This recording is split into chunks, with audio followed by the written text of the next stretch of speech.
Hello everyone. तो इस video में हम लोग ग्राफ डिस्कस करने वाले हैं। जो भी आपके चैप्टर मोशन के अंदर ग्राफ गिवन है, सारे ग्राफ को हम लोग यहाँ पे डिस्कस करेंगे, चाहे वो डिस्टेंस टाइम ग्राफ के अलग अलग केसेस हो या फिर वेलोसिटी टाइम ग्राफ के अलग अलग केसेस हो। सारे केसेस को हम लोग यहाँ पे डिस्कस करेंगे एंड हम लोग टॉपिक को बिल्कुल बेसिक से स्टार्ट करेंगे एंड एनसीईआरटी के सारे पॉइंट्स को कवर करते हुए चलेंगे। ठीक है, तो चलो स्टार्ट करते हैं बिल्कुल बेसिक से। सबसे पहले हम लोग देखेंगे कोऑर्डिनेट्स कैसे हम लिखते हैं किसी भी पॉइंट का। तो यहाँ पे बताओ इस पॉइंट का कोऑर्डिनेट कैसे लिखोगे। हम देखेंगे कि एक्स एक्सिस में ये कितना आगे है, दैट इज 10। देखो ये पॉइंट अगर एक्स एक्सिस में देखें तो कितना आगे है, 10 आगे है। तो यहाँ पे सबसे पहले एक्स एक्सिस वाला वैल्यू को लिखेंगे, उसके बाद यहाँ पे वाई एक्सिस में कितना ऊपर है, 40, तो इसको हम लोग लिख लेंगे। अब इस पॉइंट का बताना जरा, इस पॉइंट का बताना एक्स एक्सिस में कितना आगे है, 20। देखो ध्यान से 20 आगे है, वाई एक्सिस में कितना ऊपर है, 60 ऊपर है। ठीक है, इस पॉइंट का बताओ, ये पॉइंट का यहाँ पे एक्स एक्सिस में कितना आगे है ये पॉइंट। ये जो पॉइंट है इसको देखो एक्स एक्सिस से ये कितना आगे है, 30, वाई एक्सिस में कितना है, 60। इस पॉइंट का बताना 40, ऊपर कितना है, 80। तो कोऑर्डिनेट्स क्लियर है। अब हम लोग यहाँ पे स्लोप डिस्कस करेंगे। देखो स्लोप किसको बोलते हैं, सिंपली जो वाई एक्सिस में जो चीज लिखा हुआ है उसको हम लोग एक्स एक्सिस वाले बेसिकली क्वांटिटी से डिवाइड कर दे तो जो वैल्यू आएगा उसको हम लोग स्लोप बोलेंगे। यानी कि y डिवाइडेड बाई एक्स अगर करते हैं तो वो हमें स्लोप बताता है। ये तो हम लोग बहुत बेसिक टर्म्स में डिफाइन कर रहे हैं। अगर एग्जैक्ट इसका फॉर्मूला देखें ना, एग्जैक्ट फॉर्मूला क्या होता है, तो ये होता है y2 minus y1 divided by x2 minus x1। देखो दोनों का अलग अलग इंपॉर्टेंस है, दोनों का यूज हम लोग देखेंगे। सबसे पहले हम लोग जो एग्जैक्ट फॉर्मूला है that is y2 minus y1 divided by x2 minus x1, इसके हम लोग कुछ क्वेश्चंस को सॉल्व करते हैं। देखते हैं कि ये फॉर्मूला कैसे हम लोग अप्लाई करते हैं। देखो यहाँ पे हम लोग एक ग्राफ ड्रॉ किए हैं और बोल रहे हैं कि ये जो स्ट्रेट लाइन है इसके दो पॉइंट्स के बीच का स्लोप बताओ। यानी कि ये जो बेसिकली लाइन है ए बी, ये जो लाइन है ए बी, इसके बीच का स्लोप बताना। तो किसी भी दो पॉइंट्स के बीच का स्लोप निकालने के लिए हम लोग ये फॉर्मूला अप्लाई करेंगे, that is y2 minus y1 divide by x2 minus x1। तो देखो इस पॉइंट का तुम कोऑर्डिनेट बताना क्या होगा, 6। ये 6 आगे है, एक्स एक्सिस में 6 आगे है और वाई एक्सिस में 30। इसका बताना 4, 20। ये तो क्लियर है ना। अब देखो y2 किसको बोलते हैं, ये y2 होता है क्योंकि ये y कोऑर्डिनेट है और y2 हम लोग इसको बोलेंगे और ये हमारा y1 हो जाएगा। ठीक है, ये हमारा x2 होगा और ये x1 होगा। अब कुछ नहीं करना, बस फॉर्मूला पुट करो and you will get the answer.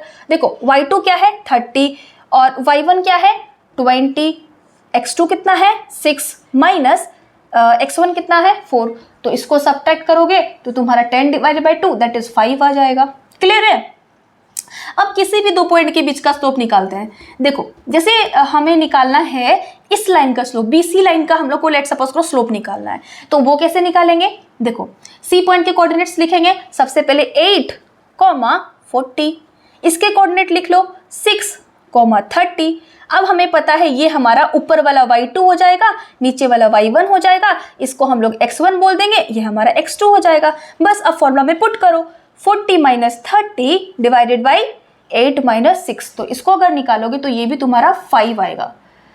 तो समझ में आया इस फॉर्मूले को हम लोग कैसे अप्लाई करते हैं। अब यहाँ पे तो कोऑर्डिनेट भी नहीं गिवन है, तो इसका स्लोप हमें कैसे पता चलेगा। देखो अगर कोई लाइन यानी कि अगर जो ग्राफ हम लोग ड्रॉ किए हैं अगर वो एक्स एक्सिस से बिल्कुल पैरेलल है ना, किसी भी एंगल पे नहीं है, बिल्कुल पैरेलल है, तो ऐसे लाइन का, ऐसे ग्राफ का स्लोप 0 होता है। तो इस लाइन का अगर स्लोप बताए ना तो स्लोप इसका 0 हो जाएगा। बिल्कुल एक्स एक्सिस से पैरेलल जिसका होता है, बिल्कुल एक्स एक्सिस से जो पैरेलल होता है ऐसे लाइन का स्लोप 0 होता है। दूसरा देखो, क्या ये एक्स एक्सिस से पैरेलल है, बिल्कुल नहीं, किसी एंगल पे, तो इसका स्लोप 0 नहीं होगा। क्या इसको 0 होगा, नहीं, ये भी किसी एंगल पे है एक्स एक्सिस के साथ। क्या इसका 0 होगा, नहीं, ये भी किसी एंगल पे है। जो पैरेलल होता है ना बिल्कुल, उसका ही स्लोप हम लोग 0 लिखते हैं। क्लियर ये ग्राफ। अब इस पे मूव करते हैं। देखो स्ट्रेट लाइन का ना स्लोप कांस्टेंट होता है। ये पॉइंट बहुत इंपॉर्टेंट है, लिख लेना कि स्ट्रेट लाइन का स्लोप कांस्टेंट होता है। स्ट्रेट लाइन का स्लोप कांस्टेंट होता है। ठीक है, इस पॉइंट को सबसे पहले दिमाग में बैठाओ। अब ये कैसे होता है इसको हम लोग जस्ट अभी थोड़ी देर पहले समझे। देखो ये स्ट्रेट लाइन है, इस दोनों पॉइंट के बीच का अगर हम लोग स्लोप निकाले तो वो कितना आया था 5। अगर ये दोनों पॉइंट के बीच का स्लोप निकाले तो ये भी हमारा 5 आया। तुम किसी भी दो पॉइंट के बीच का स्लोप निकालो, इसमें किसी भी दो पॉइंट के बीच का इक्वल इंटरवल ऑफ टाइम में तुम निकालना स्लोप, हमेशा 5 ही आएगा। इससे हमें यह समझ में आया कि स्ट्रेट लाइन का स्लोप क्या होता है, कांस्टेंट होता है। तो इसीलिए हम यहाँ पे बोले कि स्ट्रेट लाइन का स्लोप हमेशा कांस्टेंट होगा। तो इसके लिए लिख लेना स्लोप यहाँ पे क्या होगा, कांस्टेंट। क्लियर है ये पॉइंट, क्लियर है ना। अब तीसरा ग्राफ देखते हैं। देखो इसका स्लोप नेगेटिव होता है, स्लोप इसका नेगेटिव होता है। क्यों स्लोप नेगेटिव है, देखो यहां से हम लोग ग्राफ को देखते हैं और एक्स एक्सिस की तरफ मूव करते हैं और देखते हैं कि वाई कैसे चेंज हो रहा है एक्स के साथ। जैसे देखो यहाँ पे y 0 तो यहाँ पे x 0 तो y भी 0, यहाँ पे x कुछ वैल्यू होगा तो y का वैल्यू यहाँ पे कुछ होगा। फिर यहाँ पे x में हम लोग आगे बढ़े तो y का वैल्यू पहले से डिक्रीज हो गया, पहले y का तो वैल्यू कुछ यहाँ पे होगा ना, फिर y का वैल्यू डिक्रीज होकर यहाँ हो गया। फिर हम लोग x में आगे बढ़े तो y का वैल्यू बहुत डिक्रीज होगा। यानी कि हमें समझ में आ रहा है कि x की इंक्रीज होने से y की वैल्यूज डिक्रीज हो रही है, यानी कि x एक्सिस में हम लोग आगे बढ़ रहे हैं तो y का वैल्यू डिक्रीज हो रहा है, इसीलिए स्लोप यहाँ पे नेगेटिव बनता है। ठीक है, तो ऐसे वाला स्लोप क्या होता है, नेगेटिव होता है। ऐसे स्लोप कांस्टेंट, ऐसे स्लोप 0। ठीक है, अब चौथा केस डिस्कस करते हैं। देखो यहाँ पे स्लोप क्या कांस्टेंट होगा, कांस्टेंट तो उसी का होता है जो स्ट्रेट लाइन ग्राफ होता है। क्या ये स्ट्रेट लाइन है, नहीं, तो इसका स्लोप क्या होगा, चेंजिंग। स्लोप इसका चेंज होगा, तो यहाँ पे लिखना स्लोप इसका चेंजिंग है। अब चेंजिंग में भी देखेंगे कि ये इंक्रीजिंग वाला केस है या डिक्रीजिंग वाला केस है। तो जब ग्राफ ऐसे बने ना, ऐसे ऐसे x के बनने से y का वैल्यू बहुत रैपिडली इंक्रीज हो तो ऐसे ग्राफ का स्लोप इंक्रीजिंग होता है। ठीक है, x के बढ़ने से देखो x का वैल्यू यहाँ पे कितना होगा, इस पॉइंट पे अगर हम लोग इस पॉइंट पे अगर x का वैल्यू पूछे तो यहाँ पे कुछ इतना होगा। फिर थोड़ा सा आगे बढ़े तो x का वैल्यू भी इंक्रीज हो गया। फिर थोड़ा सा आगे बढ़े तो x का वैल्यू बहुत ज़्यादा इंक्रीज हो गया। फिर थोड़ा सा आगे बढ़े तो देखो x का वैल्यू कितना आगे बढ़ गया। यानी कि x अगर हम लोग इक्वल इंटरवल में देखिए ना, x अगर हम लोग इक्वल टाइम इंटरवल में देखें तो इसमें हमें ये पता चलेगा कि y बहुत रैपिडली इंक्रीज हो रहा है, बहुत भयानक तरीके से इंक्रीज हो रहा है। तो जिसमें x के इंक्रीज होने से y बहुत रैपिडली इंक्रीज होता है, ऐसे ग्राफ क्या होते हैं, इंक्रीजिंग ग्राफ होते हैं। देखो ना, ऐसे नहीं लग रहा है इंक्रीज हो रहा है, वैल्यू इंक्रीज हो रहा है, तो ऐसे स्लोप क्या होते हैं, इंक्रीजिंग होते हैं। तो यहाँ पे हम लोग लिखेंगे स्लोप इज इंक्रीजिंग। ठीक है, तो जनरली तो आपको यही पूछेगा कि स्लोप चेंज हो रहा है कि नहीं, तो स्लोप चेंज हो रहा है ये तो बता लोगे। इंक्रीजिंग डिक्रीजिंग बहुत रेयरली पूछता है। क्या पूछेगा, बस ऐसे वाला ग्राफ इंक्रीजिंग हो गया, अब जस्ट इसके रिवर्स बनाना। इसका रिवर्स ग्राफ कैसे बनेगा, ध्यान से देखो, ये इसका जस्ट रिवर्स हो गया। तो अगर इसका जस्ट रिवर्स बनाओगे तो ये डिक्रीजिंग ग्राफ हो जाएगा। ऐसे बनाओगे तो इंक्रीजिंग, ऐसे बनाओगे तो डिक्रीजिंग। तो स्लोप यहाँ पर भी चेंज हो रहा है क्योंकि ये स्ट्रेट लाइन नहीं है, स्लोप यहाँ पर भी चेंज हो रहा है, लेकिन डिफरेंस क्या है, यहाँ पे डिक्रीजिंग वाला केस है ये। ठीक है ना, तो ये ग्राफ को ध्यान रखना बहुत इंपॉर्टेंट है। अब हम लोग इसके बाद डिस्टेंस एंड टाइम ग्राफ को डिस्कस करेंगे।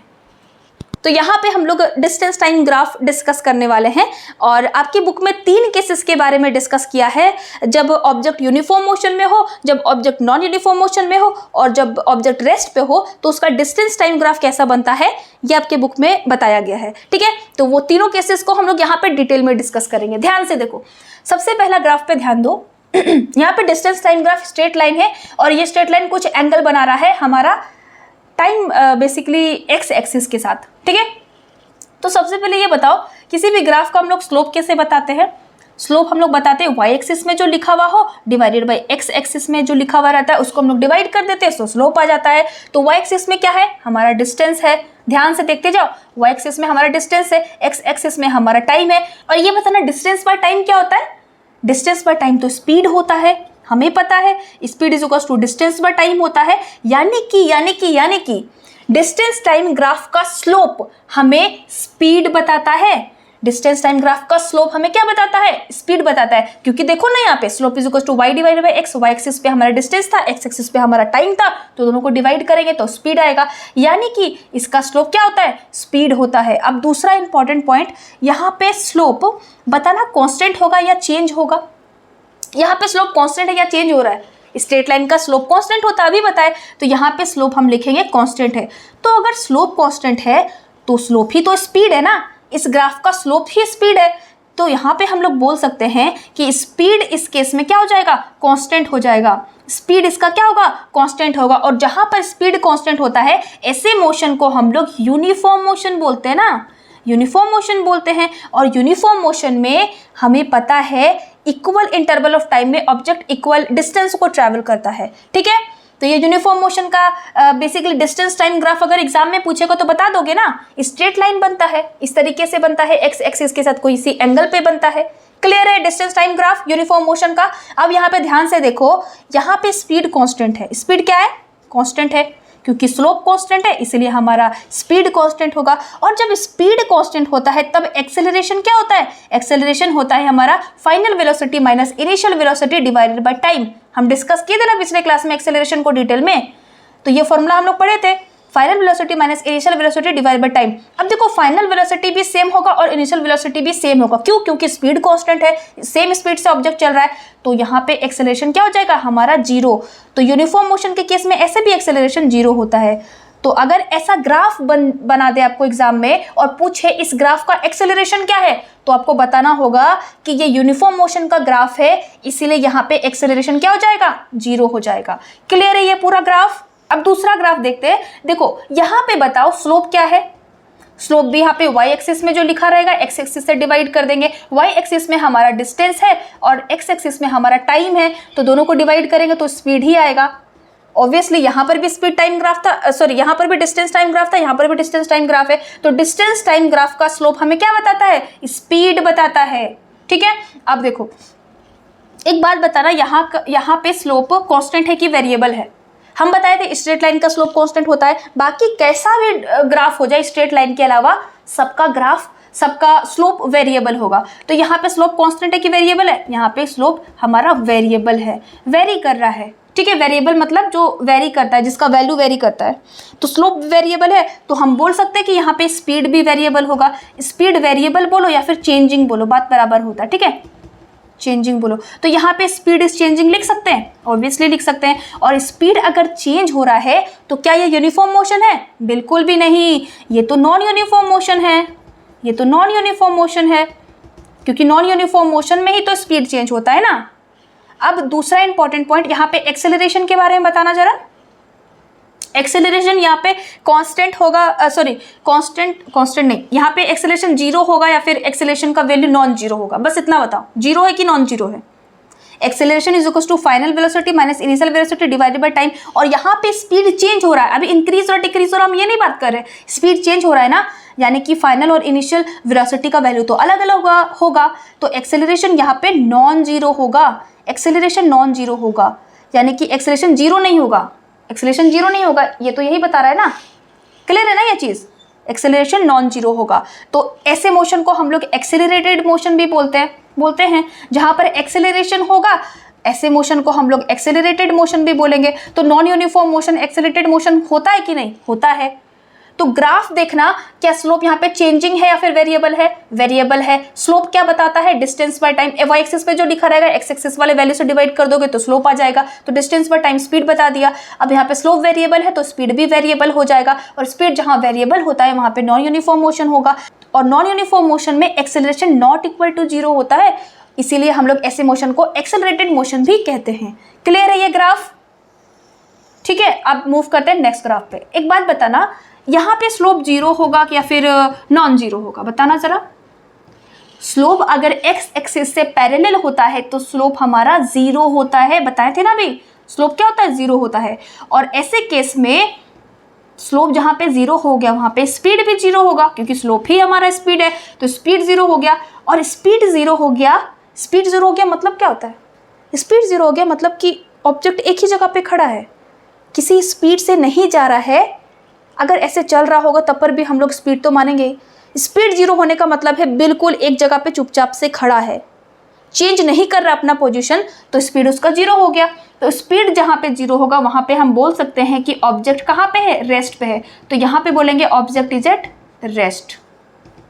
क्लियर है, ये रेस्ट वाला ग्राफ है, ये नॉन यूनिफॉर्म मोशन का ग्राफ है और ये यूनिफॉर्म मोशन का ग्राफ है। अब हम लोग यहाँ पे डिस्टेंस टाइम ग्राफ का स्लोप कंपेयर करना सीखेंगे, बहुत इंपॉर्टेंट है, ध्यान से सुनना बाबू, ठीक है। इधर डिस्टेंस ले रहे हैं, यहाँ पे टाइम। डिस्टेंस टाइम ग्राफ का स्लोप को कंपेयर करेंगे।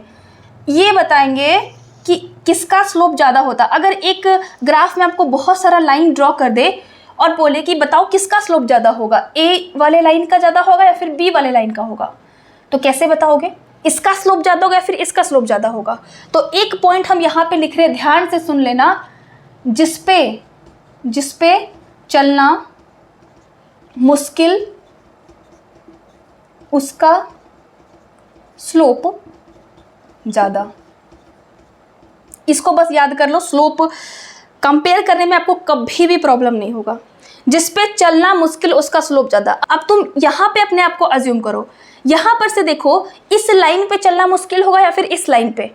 इस लाइन पे आप फिर भी चल सकते हो, लेकिन इस पे तो बहुत मुश्किल होगा चलना, और जिस पे चलना मुश्किल हो जाएगा उसका स्लोप ज़्यादा हो जाएगा। यानी कि हमें समझ में आया कि स्लोप बी का ज़्यादा है एज कंपेयर टू स्लोप ए का। ये पता चल रहा है स्लोप किसका ज़्यादा है, बी का ज़्यादा, क्योंकि इस पे चलना मुश्किल है तो इसका स्लोप ज़्यादा हो जाएगा ए के कंपेयर में। और हमें पता है डिस्टेंस टाइम ग्राफ का स्लोप क्या बताता है, बताओ जल्दी, स्पीड बताता है। तो हम बोलेंगे स्पीड बी का ज़्यादा है एज कंपेयर टू स्पीड ए का। क्लियर ये चीज़? अब तुम ये बताना, ये हम एक ग्राफ बना रहे हैं, डिस्टेंस टाइम ग्राफ। यहाँ पे डिस्टेंस और यहाँ पे टाइम है, ये ए बी सी। बताओ ये तीनों में से किसका स्पीड ज़्यादा होगा। क्वेश्चन है स्पीड किसका ज़्यादा होगा। तो सबसे पहले स्पीड कैसे निकालते हैं, डिस्टेंस टाइम ग्राफ से स्पीड कैसे निकालते हैं। डिस्टेंस टाइम ग्राफ का स्लोप हमें स्पीड बताता है, तो स्लोप देख लो, इस लाइन का स्लोप ज़्यादा या फिर इसका बताना। जिस पे चलना मुश्किल, यहाँ पे अपने आप को अज्यूम करो, जिस पे चलना मुश्किल उसका स्लोप ज़्यादा, यानी कि इस पे चलना मुश्किल है तो स्लोप किसका ज़्यादा है, ए का ज़्यादा है, देन स्लोप बी का है, देन स्लोप सी का है, ठीक है। तो स्लोप मतलब डिस्टेंस टाइम ग्राफ का स्लोप तो हमें स्पीड बताता है। तो स्पीड अगर कंपेयर करें हम तीनों का, तो ए का स्पीड ज़्यादा होगा as compare to B, as compare to C. Clear है ये? अब ऐसे क्वेश्चंस में प्रॉब्लम नहीं आना चाहिए कंपेयर वाला क्वेश्चंस में, ठीक है ना। अब देखो हम लोग यहाँ पे एक लास्ट ग्राफ बनाएंगे जिसमें हम लोग तीनों केसेस को एक ग्राफ में लिखेंगे। देखो ये है तुम्हारा distance time graph. Please hand writing के लिए मुझे माफ़ कर देना बच्चों बहुत ख़राब हैंड राइटिंग पता है। देखो यहाँ पे स्ट्रेट लाइन, फिर इस तरीके से। अब यहाँ पे हम लोग ग्राफ 3 पार्ट में ड्रॉ किए हैं। जो हमारा फर्स्ट पार्ट है और सेकेंड पार्ट और थर्ड पार्ट है, इस तीनों पार्ट के बारे में तुमको बताना है। सबसे पहले हम लोग पार्ट 1 के बारे में डिस्कस करेंगे। बताओ ये डिस्टेंस टाइम ग्राफ का स्ट्रेट लाइन है, यहाँ पे स्ट्रेट लाइन बना हुआ है, तो यहाँ पे स्लोप क्या है, स्लोप यहाँ पे हमारा कांस्टेंट होगा, क्योंकि स्ट्रेट लाइन का स्लोप क्या होता है, कांस्टेंट होता है। यानी कि यहाँ पर स्पीड हमारा कांस्टेंट हो जाएगा, और जहाँ पर स्पीड कांस्टेंट होता है वो यूनिफॉर्म मोशन का केस होता है। रिवीजन करा रहे फटाफट से, तुम भी जवाब दो साथ में। यहाँ पे स्पीड कांस्टेंट है तो कौन सा मोशन, यूनिफॉर्म मोशन। यहाँ पे एक्सेलरेशन क्या होगा, एक्सेलरेशन यहाँ पे 0 होगा। जहाँ पे स्पीड कांस्टेंट वहाँ पे एक्सेलरेशन 0 होता है।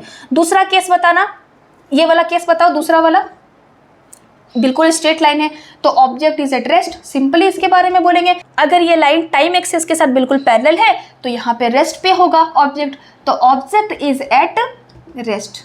ठीक है, कोई डाउट नहीं है। अब तीसरा बताओ, ये स्लोप इंक्रीजिंग है या फिर बोल सकते हैं स्लोप चेंज हो रहा है। और स्लोप अगर चेंज हो